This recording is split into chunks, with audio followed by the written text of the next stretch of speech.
stamps, but these are for the illegals in Springfield. And we have some people who worked at the grocery store who knew the extent of the food stamps that were given to the Haitians.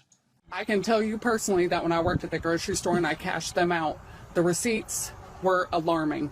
$13,000 on EBT food, not including the $29,000 that was on EBT cash. It's infuriating. Yes, sir.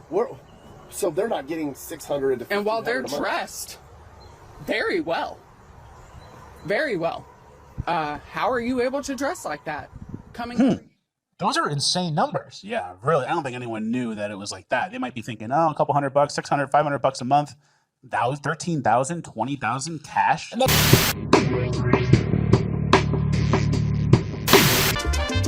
Me, please.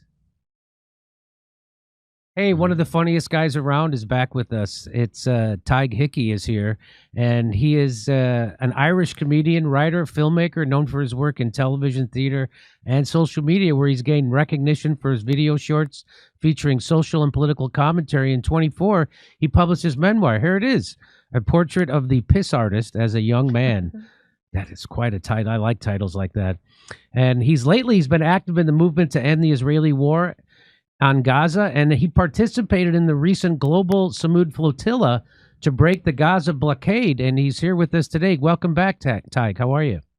Jimmy, great to see you, man. Thanks for having us. Thanks for plugging my book as well. I forgot about that.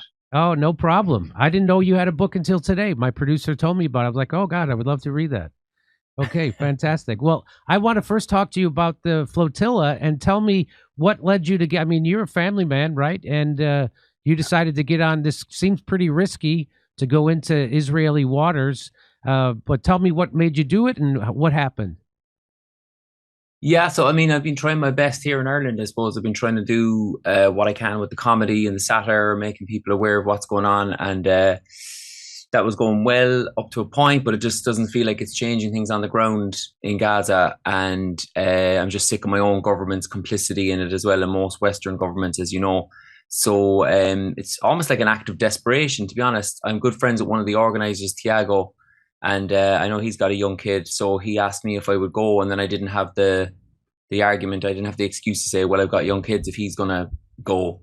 And it wasn't an easy decision. Obviously, my partner wasn't enamored by the idea at the start, but without being cheesy, I kind of did it for my kids in a way, because I want my kids to, you know, I don't want them to grow up in a world where people are going through what Palestinians are going through, being slaughtered and exterminated and starved to death, and we all just turn the other way and expect somebody else to I don't know, to look after them or to care for them or whatever. Just didn't feel like any Western leader was going to do anything. So it was up to civilians to take it into their own hands. And yeah, I joined the boat, man. I've never really been on a boat before. I've got a big bald Irish head. I was getting burnt to a crisp every day.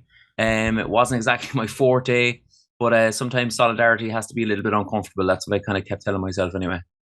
And so tell me what happened. Did you get arrested? Yeah, so we had drone attacks several times as well. Like, but the boat I was on, we were in Tunisia. I was on the Alma, which ended up being the main boat with Greta and others.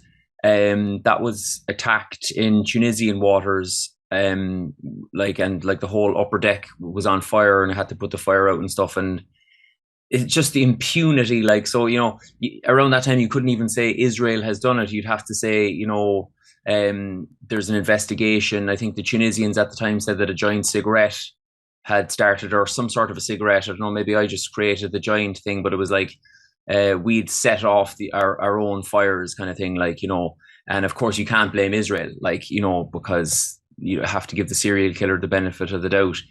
And then we get to 50 nautical miles from Gaza and we're intercepted, and they said they were going to intercept us, and they also said they were going to bring us to a terrorist prison, and that was all earmarked in the media. And yet, you know, there's no pushback from the international community at all, and they just get away with it. I just still couldn't believe. I was just bewildered that a bunch of people bringing baby formula and nappies and medical supplies to the most besieged population on earth right now could be captured in international waters, pirate style, and then brought to Israel to be incarcerated. It was so funny because when I was brought to Israel, they said, "You've entered Israel illegally."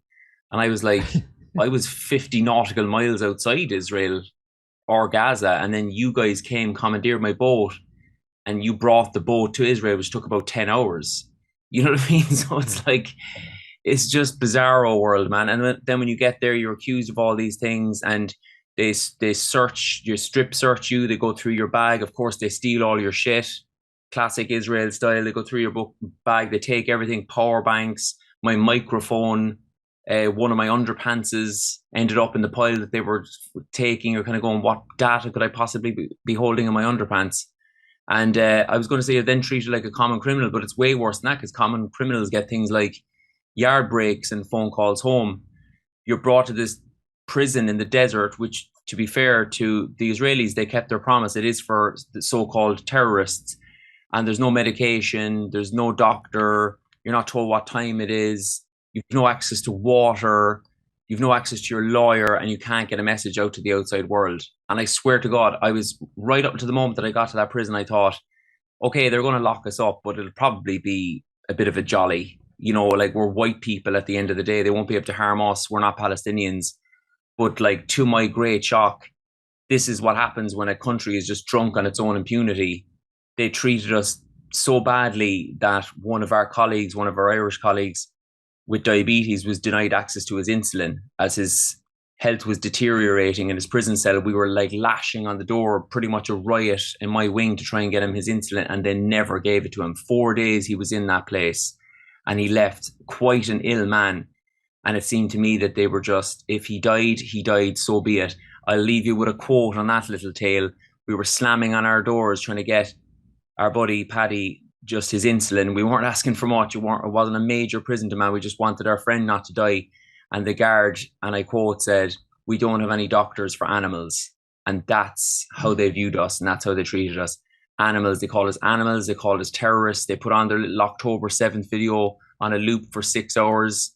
They're lost, man. They're a lost species. There's no reforming them whatsoever. When you get up close and personal to them, you see the hatred and the sadism in their eyes.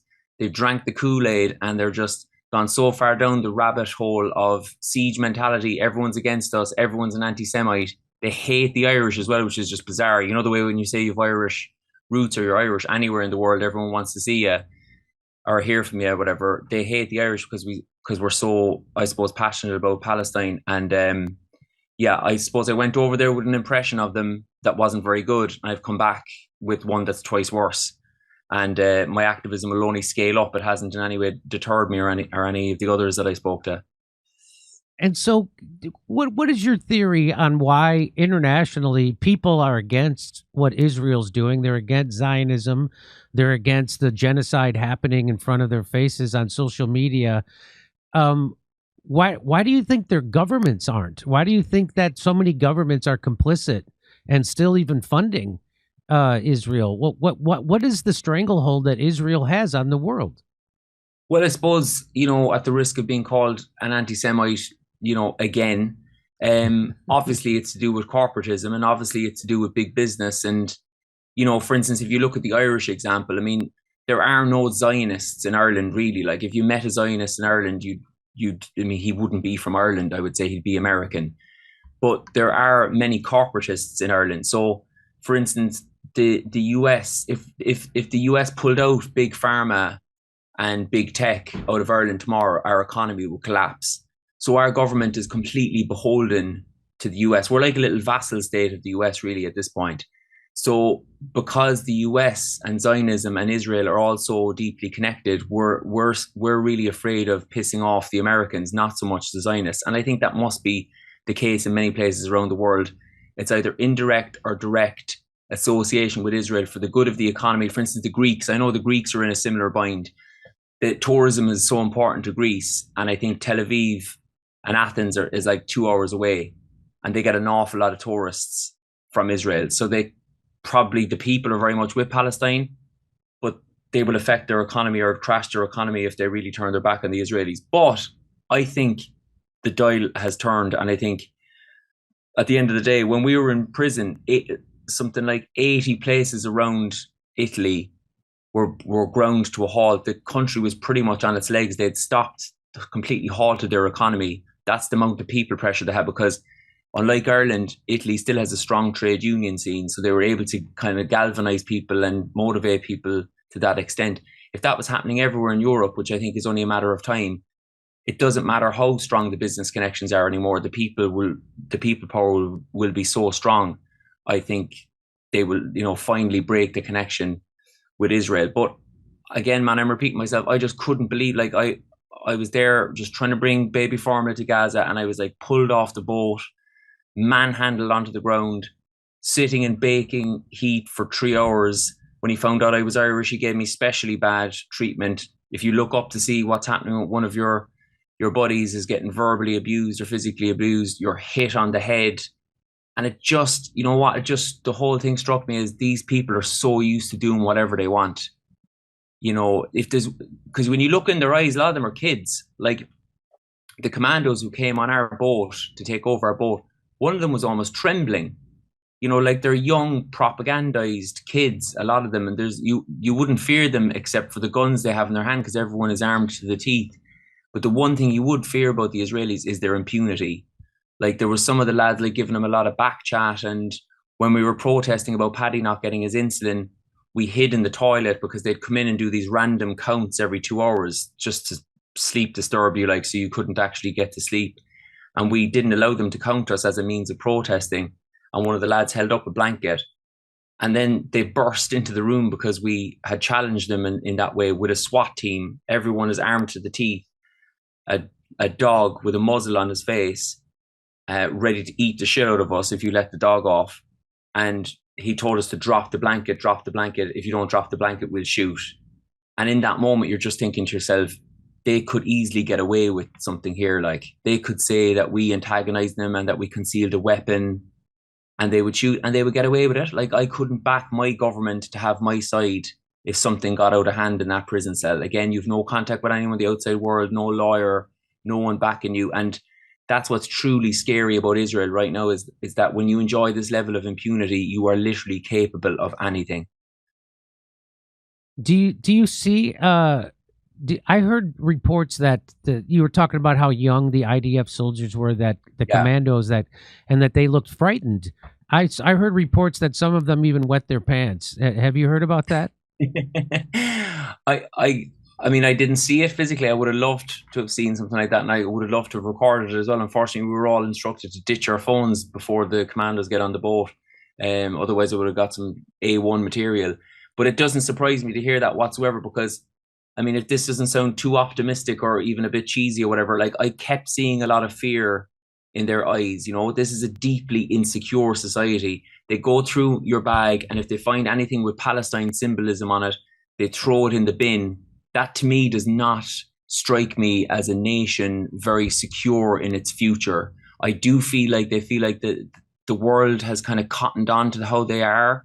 They're running out of ideas. They're running out of excuses. I mean, if you're playing October 7th footage on a loop to a bunch of humanitarian, people just seeking to bring baby formula to Gaza, I think they've lost the plot. And they say ridiculous things as well. Like I got chatting to one or two of them, and they say, you know what, you guys, your problem is you're not watching enough sources.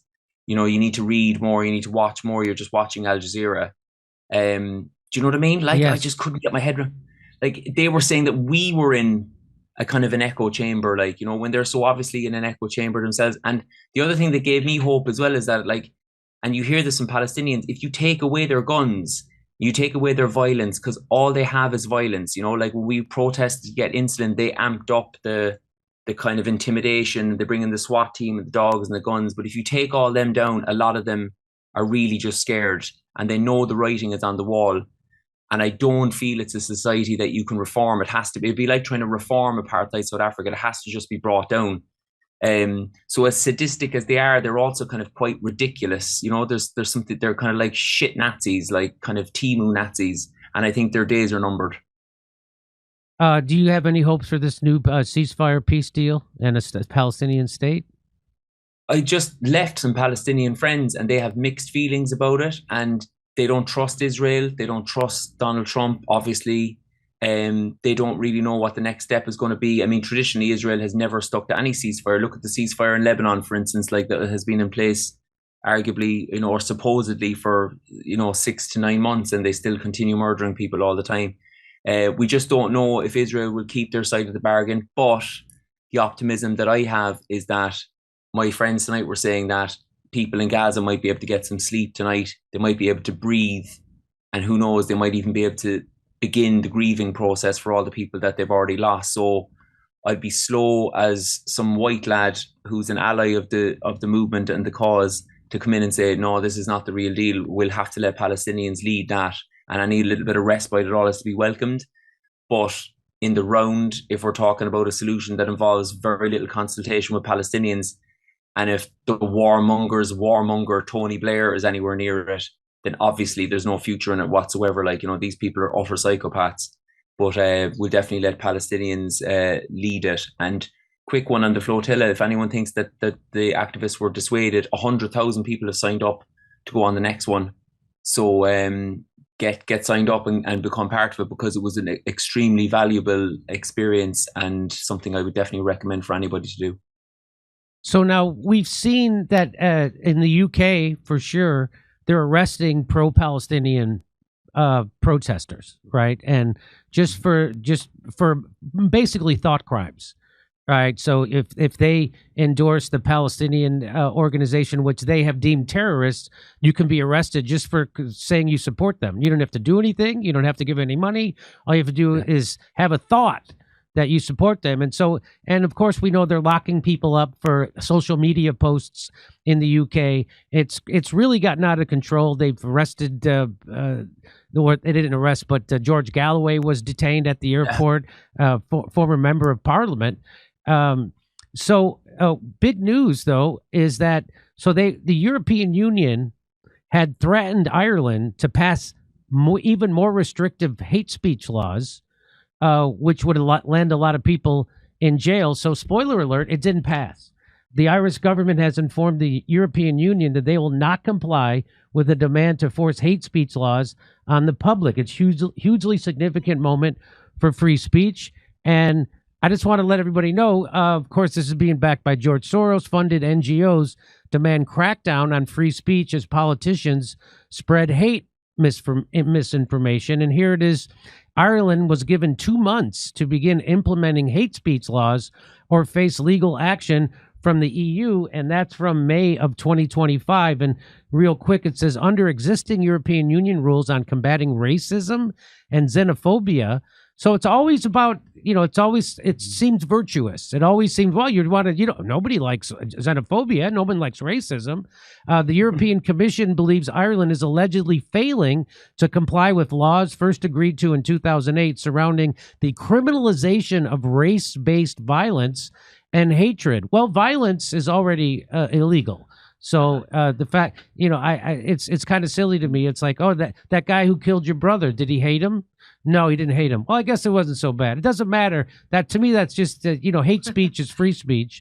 The state has also been told that it must implement legislation against the denial, condoning of, and gross trivialization of international crimes and the Holocaust, which is all completely subjective. Mm-hmm. Whatever the government says it is. You're trivializing. The commission has threatened legal action if necessary measures are not implemented. The government has repeatedly pointed to existing legislation that criminalizes the incitement of hatred and hate speech under the Prohibition of Incitement to Hatred Act from 1989. So, and just let's remember, you're a comedian, I'm a comedian. A comedy writer's arrest supercharged. That's an Irish comedian, right? Writer's arrest supercharges a transatlantic debate about free speech in Britain. So what is your reaction to all this? Well, my quick reaction to Graham Linehan there is that he called me a scumbag on Twitter a couple of days ago. So I would say we're not the greatest of buddies.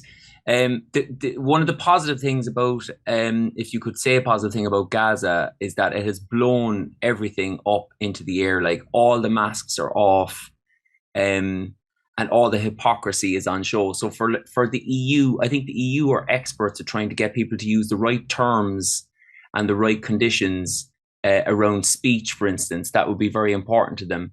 Whilst in terms of actions, they gladly back and proudly back over the last 2 years the genocide of Palestinians. So it's almost like the EU would prefer you to call Palestinians, like, by the correct terms. Once you're calling the correct terms, they don't mind if you're mass murdering them. And I think people see through all that bullshit now at this point. Like the right labels or whatnot they're just a smokescreen, really. They're just a smokescreen to try and get people to, I suppose, conform to a certain way of thinking or a certain way of behaving in the world, whilst behind the scenes the EU do their dirty business in the dark, which is to continue funding and aiding and abetting the mass extermination and mass starvation of brown people all over the world. You know what I mean? So yes, I'm sick of it, to be honest. I know exactly what you mean. It's unbelievable hypocrisy. You have the European Union, just like you said, funding this, and turning and endorsing this genocide and being complicit in it. Yet they want to make sure you use the right words when you talk about it, or you're going to get thrown in jail. And all this stuff about hate speech, but the European Union is the ones that are funding the literal Nazis in Ukraine. That's the ultimate irony, is that they'll put you in jail or arrest you for an anti-Semitic post. At the same time, they're funding legit Nazis, the Azov battalion inside of Ukraine. That irony is just, it's off the charts. It broke the scale. But I don't think anybody's buying it anymore. Like for instance, in Ireland, the EU's credibility is just completely over. Like the last moment that we felt in any way tethered to the EU in a positive way was at the time of Brexit, where it was kind of like, are we moving towards the British mentality of, empire nostalgia and moving away from the scrutiny and the rule of Brussels? Or are we sticking with the EU for more economic reasons and whatnot? That was the last time and that's mostly because Ireland still has such antipathy towards Britain and its past with Britain.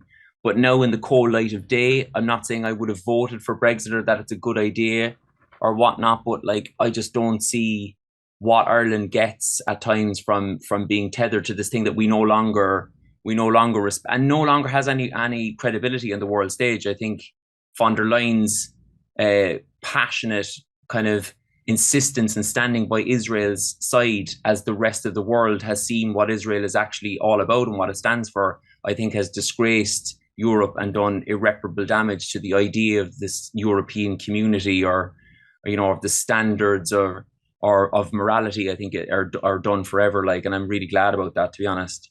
Well said, Tig. I was disappointed when we were in Ireland. We didn't get to see you. I know, same. It was next time, bro. I could have got you to go along with my my anti-Israel chants at the end of my show. Those were fun. People enjoy that. But I'm sorry. Maybe next time. Next time, I'd love to see you. I love Ireland. I love the people I had a great time in Belfast and Dublin. It was really fantastic. I was surprised how much I liked it, actually. But we'll see you next time. Everybody check out his book, A Portrait of the Piss Artist as a Young Man, Tig Hickey. Tig, thanks, Jimmy. Thanks for coming on. Thanks for everything you're doing. Thanks for sticking your chin out. And most of all, thanks for those comedy sketches. I love your comedy sketches. They're hilarious. All the love, brother. Thank you so much. See you soon. Okay, Tig. We'll be take a break. We're going to go to Rumble. Yep. Okay, we're going to go to Rumble. And guess who's coming on? Ian Carroll's going to be here for the rest of the show. Ian Carroll will be here. We're talking about Charlie Kirk's assassination and all the lies surrounding that. And we'll be right back. See you over on Rumble. Thanks, Tig. Hey, it's Jimmy. And I'm here to encourage fans of the Jimmy Dore Show to follow us on all the socials, which is the term we influencers use to refer to social media. We know the establishment's constantly trying to suppress our message, so you may have to seek us out to make sure you're following the right accounts. On Facebook, we're at Jimmy Dore Show. On Twitter, some call it X, I still call it Twitter, we're at Jimmy_Dore. On Instagram, you can find us at The Jimmy Dore Show, all one word, and Jimmy Dore Stand-Up. That's for my stand-up clips on Instagram. TikTok keeps banning us, so we can't imagine why they're doing it, but it is really irritating, if you know what I mean. So make sure you're following our brand new TikTok account, which is at The Jimmy Dore Show. Oh, that's The Jimmy Dore Show with a 0 at the end. We're even on Red Note at Jimmy Dore Comedy, even though I don't know what that is. And then if you're not yet a member, we strongly encourage you to join up at jimmydore.com so we can get all our bonus content and watch the full show ad-free. You'll be glad you did. Hey everybody, it's Jimmy. That's me, Jimmy Dore. That's right. I'm the host of the Jimmy Dore Show. Did you know that? We know you're proud to be a fan and a supporter of the show, but do your friends, your family, your neighbors, and random strangers you pass on the street, do they know? Maybe not. And just as you like to keep informed by watching the Jimmy Dore Show, you can inform all those important and not so important people in your life about your love of the show with one of these. It's the authentic and branded Jimmy Dore Show t-shirts. We've got the classic logo, Jimmy Dore, and we also have the Jimmy Dore Show pop art. Look at that. Look at that. Nice, huh? And we also have one of my favorites. It's the Frederick Douglass quote. I would unite with anybody to do right and with nobody to do wrong. It's all available now at our website. Just go to jimmydore.com, then shop the merch, and you'll see there and many more options. And just click on mugs. Also, how about mugs? We got the mugs. Made in America. This is one of my favorites. It says "Vaxxed and Worried." Nice. We also have that'll go over big with the guests. Their friends at the This office. is a great mug. It says "Made in America" on the bottom. Jag-off, very thick, nice handle, thick glass. I love this one. Plus, we have stuff like this over there. Mouse pad. Mouse pads. We got your Jimmy Dore Show stickers and logos, and we got your what do you call those? Coaster. Coasters. Look at that. Look at this. Coasters, more coasters. So, and so what are you waiting for? Get your Jimmy Dore Show t-shirt, mugs, coasters. Go get them today, jimmydore.com.